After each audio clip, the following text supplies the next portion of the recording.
अस्सलाम वालेकुम, मैं हूं हम्माद सोहेल और आप देख रहे हैं क्रिप्टोफी के लास्ट कुछ वीडियोस में हमने काफ़ी सारी चीज़ों को जो डिटेल डिस्कस किया, जिसमें कुछ एस्ट्रोलॉजिकल डेट्स हैं, कुछ फाइनेंशियल एनालिसिस है, तमाम चीज़ों को इन डीप और डिटेल डिस्कस किया। लास्ट की जो तकरीबन 6 से 7 वीडियो हैं, जिनमें तमाम चीज़ों को डिटेल डिस्कस किया। आज की इस वीडियो में शॉर्टर रिव्यू के साथ जो है वो चीज़ों को वाइंड अप करने की कोशिश करेंगे। फिर नेक्स्ट वीक की ओपनिंग के साथ जो है वो नए नए एनालिसिस के साथ, नई चीज़ों के साथ जो है दोबारा से जो है वो रिव्यू करेंगे तमाम चीज़ों को। इंपॉर्टेंट चीज़ जो है वो तकरीबन 8 नवंबर 2022 को मिड टर्म इलेक्शंस हो रहे हैं, तो काफ़ी ज़्यादा प्रोबेबिलिटी है कि बाइडेन की गवर्नमेंट जो है इस चीज़ को चाहेगी कि रिसेशन अनाउंस ना करे और इकोनॉमी को कंट्रोल आउट करे नवंबर के इलेक्शंस होने के बाद। उसके बाद जो है दोबारा से एक डंप जो है वो नज़र आ सकता है। अकॉर्डिंग टू दिस, अगर आप सिर्फ यूनाइटेड स्टेट्स ऑफ अमेरिका के इलेक्शन के साथ और बाइडेन की गवर्नमेंट के साथ एनालाइजेशन करें, तो ये चीज़ जो है वो प्रेडिक्ट होती है। इसको हमने तकरीबन 1 से 2 महीने पहले भी डिस्कस किया था और बीच-बीच में भी जो है इसको डिस्कस करते रहते हैं कि ये एक इंपॉर्टेंट रोल जो है प्ले आउट करेगा। 8 नवंबर 2022 जो इंपॉर्टेंट होगा। इसी के साथ अगर रीसेंट टाइम फ्रेम में देख लें, 27 सितंबर को जो है वो फेड एवन की जो है वो स्पीचेस होगी। इसमें ड्यूरेबल गुड्स वगैरह होंगे। फिर इसी के साथ जो है वो कंज्यूमर कॉन्फिडेंस इंडेक्स एक होता है सितंबर का, वो रिलीज़ आउट होगा, वो भी 27 सितंबर को होगा। इसके बाद अगर आप देखें कुछ जीडीपी क्वार्टर 2 जो है वो 29 सितंबर को होगा और इसी के साथ जो वो 30 सितंबर को जो फेड दिल्ली की स्पीच होगी। पीसीई प्राइस इंडेक्स और कोर प्राइस इंडेक्स जो है वो ये रिलीज़ हो गए। तो फेड दिल्ली की जो स्पीच है वो इंपॉर्टेंट रोल मंथली क्लोजिंग में अदा करेगी। तो ये 3 चीज़ें हैं, 3 से 4 चीज़ें जो एक इंपॉर्टेंट रोल अदा करेंगी। जिसके बाद जो है वो सीपीआई की रिपोर्ट जो अक्टूबर की होगी, उस हिसाब से जो मार्केट अपने आप को एक रिलीफ के साथ जो एडजस्ट कर सकती है, जैसा पहले होता है। अगर आप देखें तो ब्राज़ील ने जो है वो कुछ क्रिप्टो एक्सचेंजेस को हवाले से कुछ एक्शंस लिए हैं, लेकिन वो कौन-सी क्रिप्टो एक्सचेंजेस हैं, इस हवाले से कुछ हम पता करने में जो नाकाम रहे हैं। इसी के साथ नेक्स्ट खबर देखें तो बिटकॉइन माइनर साइफर है, उन्होंने अपने स्टॉक्स जो सेल आउट करें। अब इसको थोड़ा-सा मैं आपको समझाता चलूँ। कैप्सुलेशन माइनर्स की होती है। माइनर्स की सपोज़ दैट कि अगर बिटकॉइन की प्राइस 22,000 से नीचे जाती है, तो माइनिंग मशीन की जो कॉस्ट है वो जो है वो महँगी पड़ती है और बिटकॉइन जो माइन हो रहा होता है वो सस्ता होता है। तो ज़ाहिर-सी बात है, माइनर्स की कैप्सुलेशन का एरिया हो जाता है। इसके बाद माइनर्स जो है वो अपनी माइनिंग मशीन्स को सेल आउट करना शुरू कर देते हैं और फिर जो है वो माइनर्स के लिए काफ़ी ज़्यादा वो नुकसान का ड्यूरेशन होता है ओवरऑल।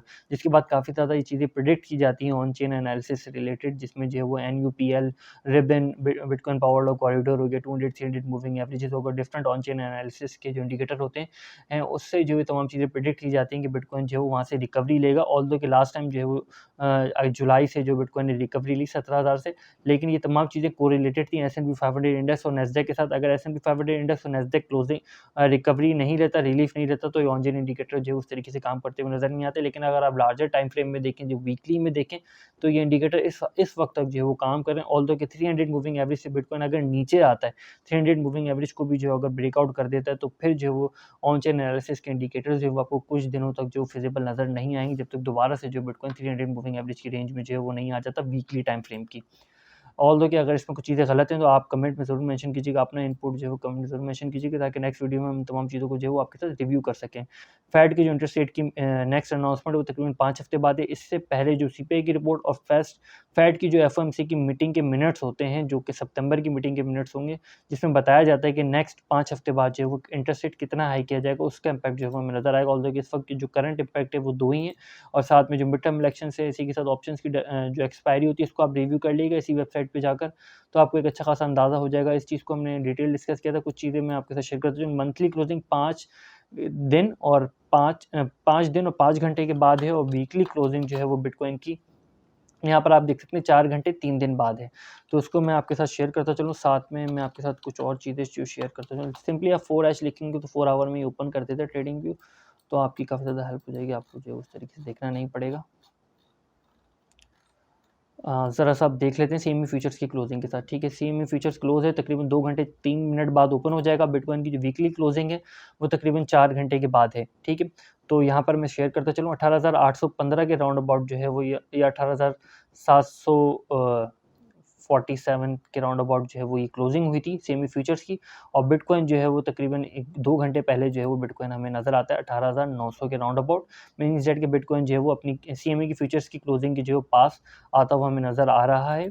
ऑल्दो के हर वीक जो वैसे ही होता है, एक स्मॉलर गैप अपर या लोअर के साथ जो बिटकॉइन ओपनिंग लेता है, लेकिन इन तमाम चीज़ों का इम्पैक्ट हमें जज करने के लिए जो है वो हमें देखना पड़ेगा S&P 500 ई मिनी फ्यूचर्स की ओपनिंग किस तरीके से होती है, फिर इसी के कोरिलेटेड होके जो बिटकॉइन परफॉर्म करेगा। इसमें चांस है एक रिकवरी के साथ ये ओपन हो सकता है, ऑल्दो कि एक छोटी रिकवरी भी हो सकती है, लेकिन इन तमाम चीज़ों का इम्पैक्ट जो कि तकरीबन जो है वो तकरीबन 2 घंटे 2 मिनट के बाद हमें मिल जाएगा।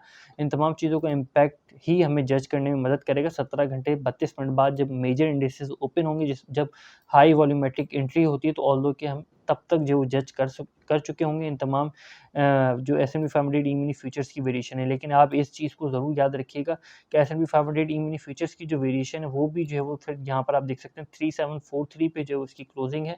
तो कोई ख़ास अगर डिफ़रेंस नहीं होता तो फिर दोबारा से जो है वो जो S&P 500 मेजर इंडिसेस की जो क्लोजिंग है फिर उस तरफ जो है वो ये जाने की जो है वो कोशिश करते हैं जस्ट ओपनिंग। तो फिर ऊपर होता है तो बिटकॉइन जो लास्ट आवर्स में जो है वो अच्छा परफॉर्म करता है। आपको जो है वो एक हाई जो है वो फ्लक्चुएशन नज़र आती है अपवर्ड एंड डाउनवर्ड, उसमें जो है वो फिर ये ट्रेडर्स जो हैं वो लिक्विडेट होते हैं। इन तमाम चीज़ों को डिटेल डिस्कस किया है लास्ट 3 से 4 वीडियो में, इसलिए आज की इस वीडियो में डिटेल डिस्कस नहीं कर रहे। टेंसो चार्ट ले लें, एक्सो चार्ट ले लें, तो सेम परफॉर्मेंस है। सिर्फ ऑर्डर बुक में एक नई चीज़ ये आई है कि 9000 पे बीटीसी के ऑर्डर नज़र आते हैं जो कि तकरीबन 900 के करीब हैं, 10,000 पे 2000 के करीब है, जो कि काफ़ी रेयर होता है, ऐसा नहीं, काफ़ी 2-3 महीनों से नज़र नहीं आता। इंपॉर्टेंट चीज़ देखें तो 18,000 पे एक स्ट्रॉन्ग सपोर्ट नज़र आती है नेक्स्ट, और रेजिस्टेंस जो है वो 20,000 पे जो नज़र आती है।